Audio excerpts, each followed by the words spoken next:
right? When we are targeting the white collar working Indian, that means essentially that our target customer needs to be reached between Monday to Friday evening. And where is he most of the time between Monday to Friday evening? He or she, of course, at the office. So that led us to the concept of arriving at 100% automatic dispenser, something which we call Boxy.in. So Boxy.in is actually a cloud beverage services platform for us, and not just the dispenser. That line of business is called the Chai at Work line of business, where we try to provide beverages to companies. So if you look at it, keeping our target segment customer in mind, which is the white collar working Indian, and appreciating that in today's world, you have to be an omni-channel entity, we suddenly have 2, 3, 4 lines of businesses, which are all connected at the top level to the brand, which are all aimed at solving the problem of accessibility and convenience, but in terms of their execution, in terms of their promotion, and hence in terms of their concept of marketing, have a different flavor on and off. For example, when we are trying to promote Boxy.in, we have to engage with corporates, small, mid, large. It's a B2B set. That means we have to invest in enterprise sales teams. That means we have to appreciate the concept of enterprise marketing and different tenants for that, right? If we have to deliver chai on the click of a button on your phone or through website or by calling a call center or whatever, then we have to ensure that we build a delivery fleet. We have the right kind of technology platform to ensure that customers are happy, right? Now, while all this is happening, let's not forget about the store. India is a very, very crowded country, right? In relatively a smaller landmass, unlike the States, Canada, or China, right? So retail is not going anywhere. It's going to become, in fact, more and more successful, right? So think of it. If you are able to take a small parcel of land in a highly commercialized, busy part of the area, you have a huge strategic advantage, which is, unless you really, really screw up, it's very difficult to lodge you out of that strategic spot. And hence, if you execute well, your ability to serve customers more and more out of that spot is something which is going to be there for quite some time. So retail, having a brick and mortar store is very, very powerful. People do a big mistake if they don't appreciate the power of that. In fact, people have recognized the mistake. So if you look up at any of the big online companies, all of them are talking about having a, brick and mortar footprint. So when you look at these 3 things, right, I'm sure as an audience you're appreciating the kind of business model and the kind of challenge we have. That finally leads us to the notion of marketing. So what did I just talk about? I gave you some context about the company so that you were able to appreciate what I'm saying. I told you about our business model. I told you about our target customer, right? And then I told you about the fundamental problem that we're trying to solve, right? This clarity, based or falling under the purpose for which we exist, right? Problem solving and purpose are very, very different things, right? You need a purpose to motivate people inside the company. You need a purpose to motivate the set of partners who are aligning behind your business or brand, right? Now, once all of these things are appreciated, let's finally dwell into experience marketing. And of course, the context that I'm sharing is my own or from Chatpoint, right? So we believe in 3 or 4 things as far as marketing or experience marketing or execution of marketing is concerned. Number 1, you need to have metrics. How do you measure whether it's good marketing or bad marketing? It's not something which is very diffused or abstract as, I see them more, therefore they're possibly doing good marketing. There's no such thing. What is the metric? How do you understand whether this brand is doing actually good marketing? Or how, most importantly, forget about other people, how do we inside the company know that we're doing good marketing? So for us, the concept of Net Promoter Score or NPS is a very, very important one. This is a highly customer-centric metric, and a lot of other things just fall under it. So we have started inside the company looking up to NPS in a very diligent way across all the channels. NPS for Chai at Work, which is a corporate part of the business, NPS for delivery, NPS for walk-in, and as we come out with packaged products, which is a small, nascent, but fast-moving part of the business, we want to think and explore as to how we capture NPS even for packaged products which sort of don't necessarily get stored at any point where we have something. So concept of metrics, very important. Second, concept of design. I said retail is very important. It's not going anywhere. But is retail an easy element to execute? Not at all. Is retail a static part of the business which kind of has its own pace while delivery and IoT dispensing machines sort of move faster and faster? Not at all. retail, brick and mortar stores are evolving at an equally rapid pace in today's world, right? So the concept of design of the store, not from the aesthetic standpoint, that's secondary, and in my mind, frankly, less important. What is more important is the efficiency of your operations, the efficiency of the operations of our staff, the efficiency of experience that the customer has once he walks into the store. And a company which is 4 or 5 year old, which is a startup which at different stages is reaching out to get more funds to expand, that has been a journey. Some of the stores that we have, they're at that level, some of the 4 are at this level, and our goal is to take all of them and make them converge to a level that we feel is sufficient. But the importance of design for us is big. Big time is spent within the operations team, within the marketing team to see how the stores are getting designed. Right? Delivery, in our case, came after walk-in business came in. So initial set of stores were designed only for walk-in. But when delivery started happening and making a huge impact on the operational stress in terms of work on the stores, we had to redesign the stores. Then this whole food tech wave also came in, and people started talking about dark stores or dark hubs from which you can deliver. We also experimented with that. We have 3 or 4 experiments which we invested in, which went very well. But now we are believing that dark store is not a great concept to have. So we are taking away the dark concept, the dark store concept, and embedding that functionality of delivering from a core design and service feature inside the stores. That also involves, by the way, just a lot of work on design. Right? Technology in walk-in stores is increasing dramatically. One of the interesting projects that we have is rolling out infrared sensors at the entrance of every door so that I can get an actual physical body count of people who walk into the store and who go out of the store. Which is very similar to the concept of a person that you would have seen in some of the stores or malls with a clicker in his hand. He's just clicking, click, click, click, click.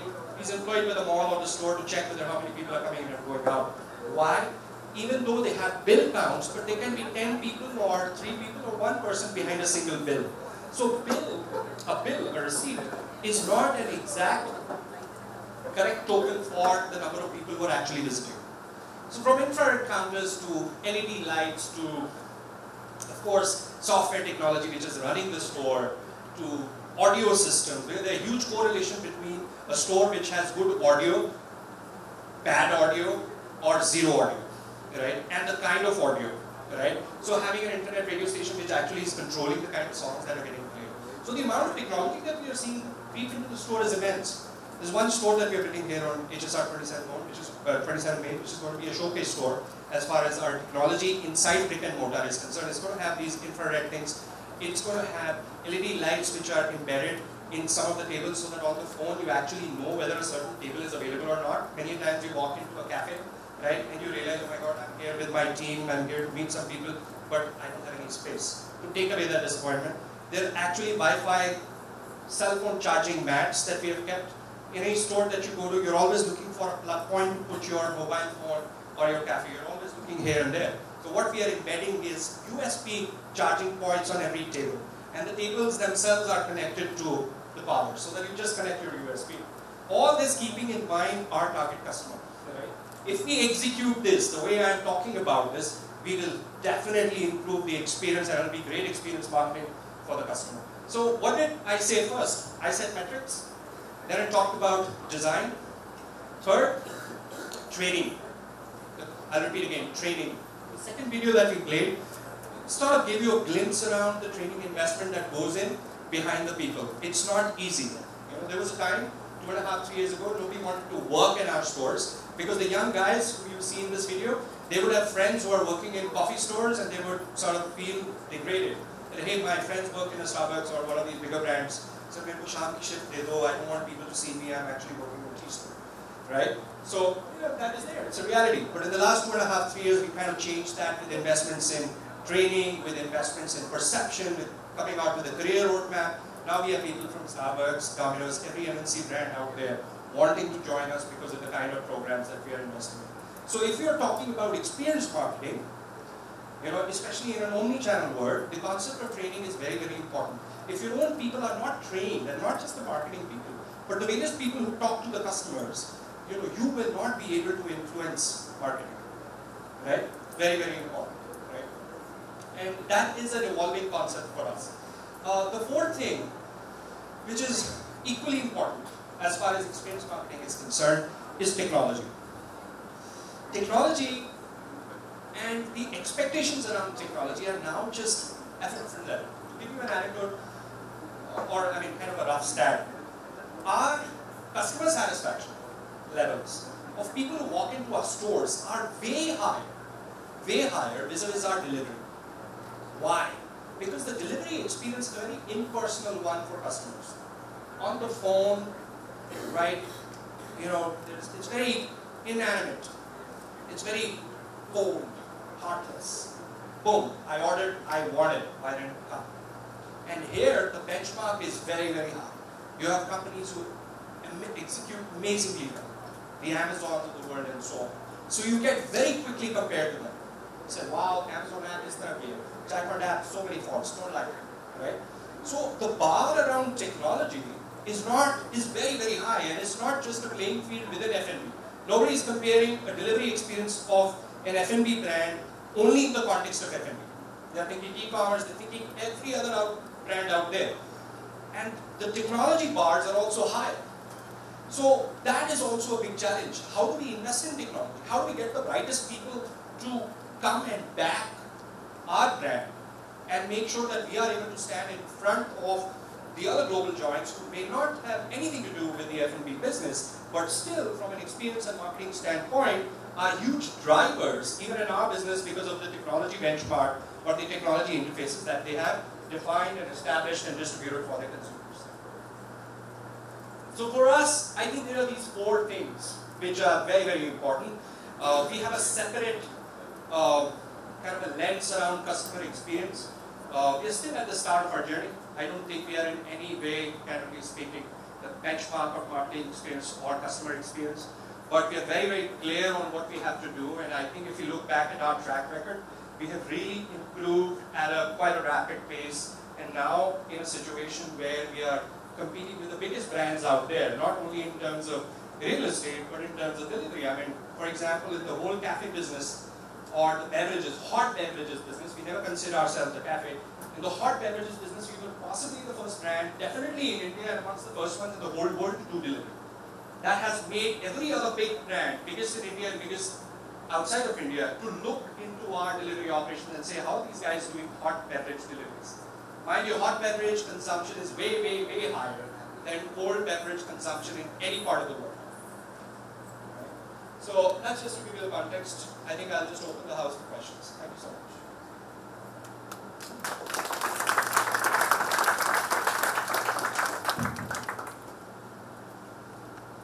Minutes.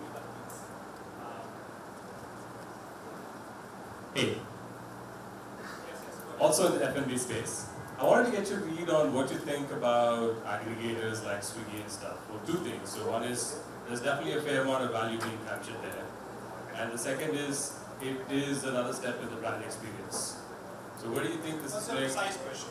So are you, for example, doing anything to migrate your customers towards away from any of these platforms? Are you listed? Are you playing? You are, right? Yeah. So I didn't get your question. So aggregators are capturing a fair amount of the value in the market, right? As well as forming an intermediate step for as part of the brand experience. Right. Are you doing anything to, like make up for it or try to move customers to a different brand experience? Not really. See, fundamentally, we believe that we have to solve for the customer the problem of accessibility and convenience. Right? We are living in a world where accessibility and convenience is something which is being demanded by customers. Now, if our customers are able to discover us through a Swiggy or a Zomato or through anybody else, right? And so long as they get the delivery, we are very happy. Right? Yes, of course, all these aggregators will take their share of the pie and so on. But ultimately, for us, what is important is to solve the accessibility convenience problem. If these guys are able to scale better, take us wherever we are not present, or do a better job in delivery full power. So we are not thinking like that at all. Doesn't mean that we are not investing in our own delivery. We are.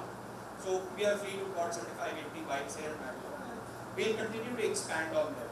So we are not just saying, okay, only the aggregators will take care of us. Right? Because they are focused on so many things, and our focus is only on our product category, and we feel we do a much better job in terms of customer experience at the end point. So we'll not let it go. But at the same time, we very actively, very openly, very happily partner with all the aggregators. And obviously wish them all the success. Asking this question because we are in our first year and a half or year of our operations. So the trade-off between creating an experience in a brick and mortar store and between trying to build an e-commerce for our own brand, we are torn between how much one should invest in creating the experience versus how much one should try and create, the balance. Because obviously we are bootstrapped and we are trying to make money at the end of every month. So I'm sure you have gone through this experience at the earlier stage of the brand. Could you throw some light? Yeah, so we've gone through the experience. We are going through this torn aspect right now also. It's not an easy thing to do. I mean, I can very simply put it, we are an omni-channel brand. But to be and execute as an omni-channel brand is a big ask. Right? I mean, as I said, our heritage is in opening stores. So our effectiveness, frankly, on in-store operations right now is possibly an edge ahead on delivery. But where are we getting the maximum customer reaction or customer engagement on delivery? So we are very clear, we better become best on delivery, which in turn is making us ask questions like, how good is our technology team? Are we just hiring from F&B, or are we really out there competing with the best? We are now really out there competing with the best. We don't care. We want the best talent because there's so much work to be done. One of the biggest disruptions which is happening is in the consumer space. Right? There is no industry now which is pure tech. Every industry is tech. Right? So, and the consumer market is way bigger than any other segment as such, retail and consumer. So, there's nothing stopping us from saying that, hey, we are not going to go out and get the best. Is it easy to execute? No, it's not. You have to convince people. Right? You have to have the money to spend. Right? You need to have the management, or the management needs to have the intellectual horsepower to look at brick and mortar and in-store. You need to build that kind of a team. So tension, being torn apart, part of reality, it's not going anywhere. But if somebody has to compete, you have to do it. There's no shortcut. We are not doing any trade-off, honestly. We are not saying, next 6 months we focus on this or year, and next year we'll start. Not happening. Both things are moving too fast. Even on the retail side, it's such a big strategic advantage to occupy the right real estate spots. If I say, let's focus on delivery and saal ke baad retail pe wapas aate hain, by the time everybody would have taken up the best retail spots. Right? So, it's a race. It's a good tension. It's great tension. Yeah. All of these stores are your own. So what about this? Sorry? I want to understand what are making content with the stores. So, we're going to take it through the content, but we have sort of a sub-entity called the Mountain Trail Academy. Mountain Trail Foods is the listed entity, Tripod is our brand. And Mountain Trail Academy has been set up almost 3-4 years ago, pretty much around the inception stage, where we have defined our full curriculum. We have our own entrance exams, 400 level staff for them to go to the next level. There are videos, learning videos, there's a lot of work done. Without a training academy, we can't function. Right? Because our promise to the customer, chai is a very simple product. I can't sell more chai by adding strawberry cream on top. I have to sell chai. But we are successful only if we are good in quality and consistently good in quality. So that we own the ritual of chai. That's our sort of. We want to own the ritual of chai. For that, quality and consistency is key. And the moment you start talking about consistency, training is inseparable. If you don't train, you'll never get consistency. So every time we falter, we falter because something has gone wrong in training. So we quickly go back. What happened? Training, train. And the content is, diverse. Hot beverage, hot flask. And the second question is, are you going to have a channel to take back the flask because you're going to litter the country? So that's the second part is very interesting. So we deliver because the flask is a use and throw heat retaining flask, which we've co-developed with partners after a lot of training, almost a year and a half. Now the challenge is, are we creating litter? So there are two parts to the topic. There's a cardboard shell and there's an inner pouch. Cardboard shell is biodegradable. And I don't think at the end of the day we create litter. Do we create litter through the pouch? Yes, we do. how can we become more responsible about it? We can become responsible about it by setting up a mechanism where the pouch is also recycled. How effective are we on that right now? On a scale of 1 to 10, 4. What is stopping us from getting to be more effective? Partnering with people who are coming up in the waste management space who can take that as a problem, and also coming out with internal programs which can incent the customer to give the pouch at a certain spot, place where it can be recycled. Environmental footprint is very, very important for us to consider, because frankly, the way you are asking the question, there are thousands, lakhs of people who are asking the same question. If I shy away from the question, I will be alienating a big section of my upper white collar target set. I'm not talking to the blue collar who doesn't care about, nothing against them, but they don't care about the environment. I'm talking to the elite who are educated, who are white collar, they talk about the environment all the time. I talk about it. So unless and until we focus on that, we are not going to be as successful. So what are the steps that we are taking? We are about to launch soon a bottled iced tea product. We took a very expensive call that we are not going to launch it in PET or plastic. We are going to come out with glass bottles. Does it mean that we will have zero footprint? No, but we will be better. So this is a very important area on which there are a lot of trade-offs involved at different steps. But we are very clear internally as a company that we have to measure that. Yeah. So try test the same. That's our promise. And how much I would give ourselves as a score on 1 to 10 based on customer feedback? I think 8 to 9. Do we falter? Yes, we falter. But is that one of the burning priorities in my mind? No. I think we are doing a above average job on that. Can we be better on it? Of course we can be better. Because McD or KFC, they claim our burger tastes the same, where you taste it to be